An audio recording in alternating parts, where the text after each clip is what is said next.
As it relates to experienced talent, we're in this time now where unemployment is very low. And that's not necessarily the case across all professions and all industries. I think it's a very specific set of areas and good for those areas.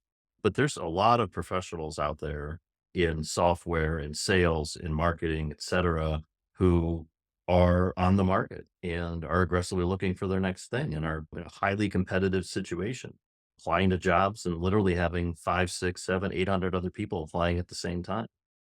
From your experiences, both leading business units and leading teams on the corporate side, and then now over the last several years, coaching individuals, what Sure. advice would you give people to get through these times, to differentiate themselves in an application process and an interview process?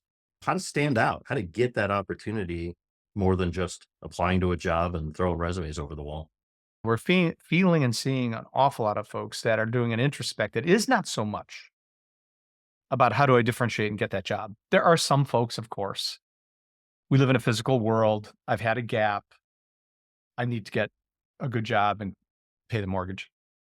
I'm not saying that's absent, but even those are peppered with a bit more of an introspect look inside. What are they meant to do? So I think the very definition of work and job, not to mention hybrid and remote and all that stuff. What is work anymore? And fractional models, all this stuff has shifted it from 9 to 5 factory worker. What shift did you work? On time, off time. It's a big blend. We are a master blender workforce now. Even when it's a tactical, I got to get a job. We push actually because we think it's of service to them to say, wait a second, hold it. Do you want to go on that linear path and kill yourself and go through 1,000 interviews to get that next job? When you weren't happy then, do you want to just be not happy again?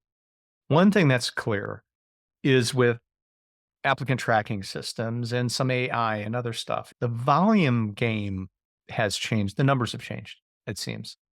People are applying and inquiring and interviewing, and the ghosting disease is really affecting people psychologically, emotionally. What's wrong with me? We're hearing. What's wrong with my resume? It's a new reality. There's just so much noise. It's crazy.